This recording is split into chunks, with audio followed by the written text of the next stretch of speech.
Tatawagin ko na po ang one of our successful grant visa sa Australia. Please welcome Miss Christina Paz. Hello po. Hello. Hello, Ma'am Christina. Ano po yung trabaho niyo before sa Dubai bago kayo nakapag-decide na mag-apply as a student visa sa Australia? Actually po, nag-work ako sa isang malaking kumpanya sa Dubai, Kia Motors Company. Part po siya ng Juma Al Majid. So, I'm working po as a coordinator, customer service coordinator, as well as service advisor.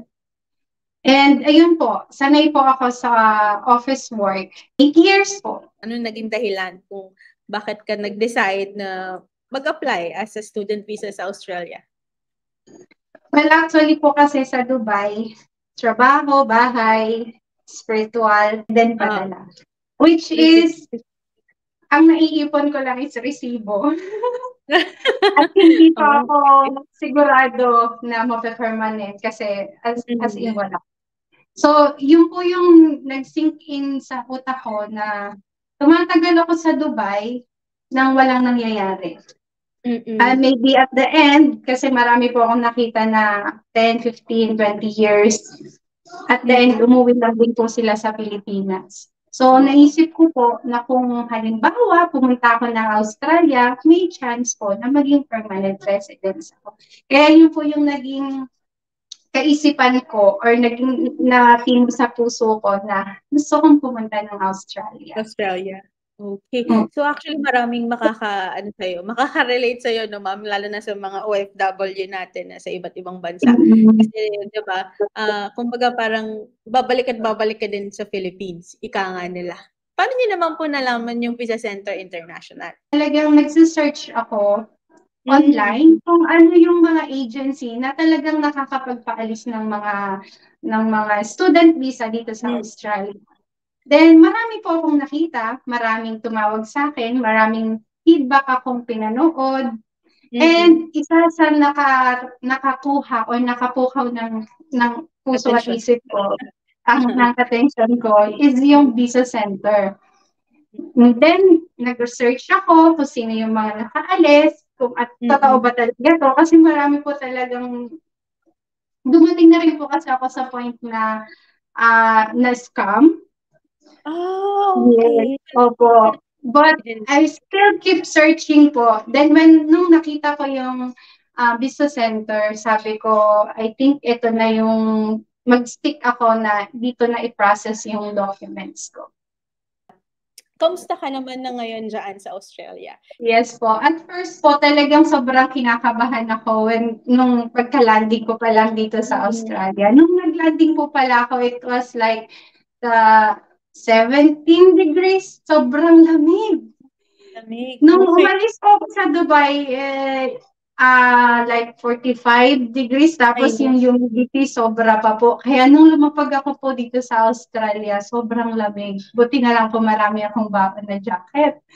And yun po, nung nandun na po ako sa immigration, I prepared everything po na mga documents na kailangan nilang kunin. Then when they get the documents po, they just saw visa granted student. That's it. Very easy po when I came to the immigration. Very helpful din po sila. And napakabait din po ng mga officer. Meron po akong naging mga kaibigan kasi isa po akong saksi ni Jehovah. So, nag-contact na din po ako sa kanila after po ng pagpunta ko dito. And yun po, sila po yung sumundo sa akin. Sila din po yung nag-prepare ng accommodation ko. Kaya po, madali lang din akong naka-adjust. Kasi po dahil nagkaroon na rin po ako ng maraming kaibigan. And ginala din po agad nila ako sa magagandang lugar dito sa Australia. Ayun po. Ano po yung program na kinuha niyo or yung course?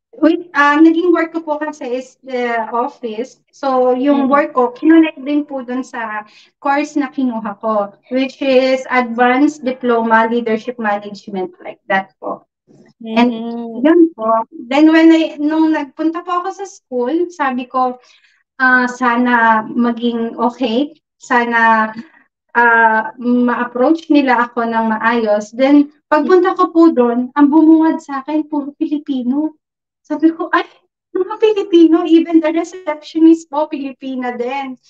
Tapos, Okay. sabi ko, ay, ganun, ang dali lang din pala. Hindi pala ako mahihirapang mag-English ng sobra-sobra kasi halos lahat po ng classmate at nakikita ko doon is mga Pilipino rin. Pagdating naman sa accommodation, ma'am, kasi isa rin yung sa mga question. Well, actually po, dito po sa Brisbane, kapag pumunta ka or nalaman nilang estudyante ka, marami pong nag-o-offer na accommodation na mga Pilipino rin po ang may available. Merong mga sharing, merong may pamilya na may available room na doon po nila pinauupahan. And ang nangyari po sa akin, isa pong couple, yung naging kasama ko sa bahay. So meron po silang 2 room sa isang bahay, up and down po yung bahay nila. Then sa isang room po ako nagstay. Which is, ano naman po, okay naman po yung bayad kasi nasasapatan naman po talaga siya. Sa inyo po ba, ma'am, pagdating doon sa pagtrabaho, nahirapan po ba kayong kumuha ng trabaho? Tsaka yung, kung meron man na po kayong trabaho, yung kinikita niyo po ba is sapat para makapagpadala ka ba sa Pilipinas at makabayad ng mga bills, syempre everyday? Nung nagpunta po ako dito, nagbago po yung total hours para sa isang student kung ano yung allowed para makapagtrabaho sila. Before, it was 20 hours lang po. And this time po, ginawa nilang 24 hours na allowed na makapagtrabaho ang isang estudyante. So, nung una po, nakikita ko na nababawasan na yung pera ko para sa pang-tuition ko. Nag-struggle na rin po ako, nakaramdam na rin po ako ng stress. Pero po sa paraan ng paghahanap ng trabaho, kung hindi ka po mapili at kung hindi ka masyadong maarte sa kung ano yung trabaho na kukuha mo, sobrang dami po. Opo, sobrang daming ino-offer na trabaho. And as of now po, nag-work po ako sa isang restaurant na okay naman po yung sahod. Masasapatan po yung pangangailangan ko sa school, sa tuition fee ko. And yes, makakapagpadala pa rin po ako kahit konti lang. Kung i-compare natin, ma'am, sa Dubai, no, kasi syempre yun ka before doon ka tumagal, 'di ba, bago ka po makapunta ng Australia. Ano po yung difference nilang dalawa? Well, sa Dubai, sobrang dami po ng difference. Katulad na lang po ng working hours. I'm working like 6 days in a week. Pero dito, 24 hours in a week. Which is, yung sahod ko sa Dubai, magiging doble ng sahod ko dito. Kahit 24 hours lang po akong nagtatrabaho in a week. Yun usually na tinatanong ng mga aspiring student na ang konti naman, baka hindi sasapat, baka wala akong pambayad na ng mag-struggle na ako doon. Pero hindi naman pala, kasi kayo po is a living proof na talagang makakapag-ipon at makakapagpadala ka pa din sa iyong pamilya dito sa Pilipinas kahit na nag-aaral ka dyan sa Australia. So, anyway, ma'am, last question ko na lang po, no? Sa pagdating sa struggle, kanina kasi sinabi niyo po, di ba, yung struggle niyo. Yun na po ba yung pinakamalaking naging struggle niyo as of now? Sa pagiging international student sa Australia? Yung struggle po, simple lang naman kung paano may adapt sa sarili mo eh. Kapag kasi stress niya po yung sarili niya, talagang mararamdaman mo na nag-struggle ka sa buhay mo. Pero kung you keep on praying po, and nandyan yung pamilya na para mag-support din, malalampasan din naman po. At saka yung balancing buhay, napakahalaga po kasi nun. Kasi kung yung magiging buhay mo dito is marangya, of course, hindi mo talaga masusuportahan ng pag-aaral mo. At hindi ka rin makakapagpadala sa pamilya mo. At isa pong paraan yun, yung naging simple, pinasimple ko lang po yung buhay ko dito. And ayun po, pangunahin din po yung spiritual. Kasi nagagawa ko po yung spiritual, nagagawa ko po yung masuportahan yung sarili ko. And pasimplihin yung buhay.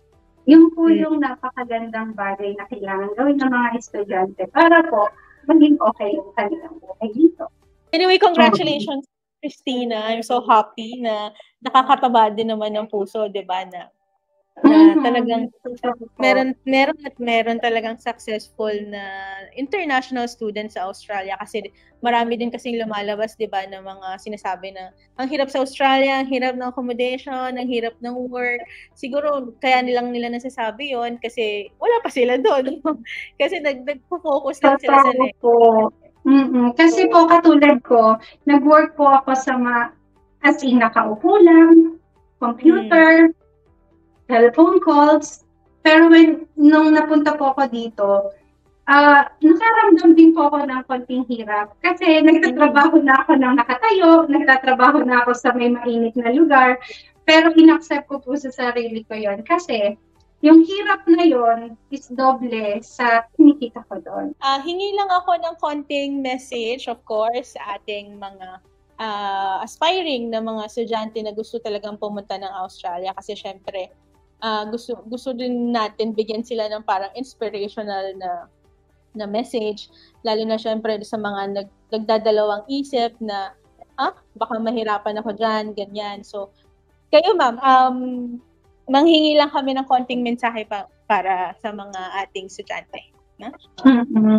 Sa lahat po ng gustong maging estudyante dito sa Australia, mag-visit na po kayo sa Visa International dahil tutulungan po talaga nila kayo na matupad ang pangarap nyo na makarating dito sa Australia. And yun po, hanapin nyo si Miss Apple at si Miss Elsie. They will help you a lot po. Until the end po, kahit may mga struggle talaga, dumating din po talaga sa maraming struggle sa buhay. Kasi ang totoo po, 2019, nung in-start ko yung process ng documents ko and dumating yung pandemic, pero solid naman po yung pag-aantay kasi nandito na po ako. And ang Visa Center po talaga tutulong sa inyo sa mabait, friendly na paraan. And kung ano man po talaga yung documents na kailangan nyo, talaga pong i-insist nila na sana i-provide yung mga yun para po ma-approve talaga yung visa. Thank you so much, Ms. Christina, sa iyong time. Welcome po. Salamat din po. Opo, kasi syempre, di ba, alam naman namin na busy kayo, nag-aaral kayo, nagtatrabaho at the same time. So, syempre, yung ganitong time nyo is very precious kasi magpapahinga ka na lang. Diba? So, thank you so much, Miss Christina, and hopefully, maging successful kayo ng mas successful na successful. Kasi kung successful na kayo ngayon, gusto namin maging successful na kayo. Yes po. Lalo na syempre kapag graduate ka na dyan sa Access in. Thank you, Ma'am Christina. God bless po and have a good day po. Salamat po. Have a good day po.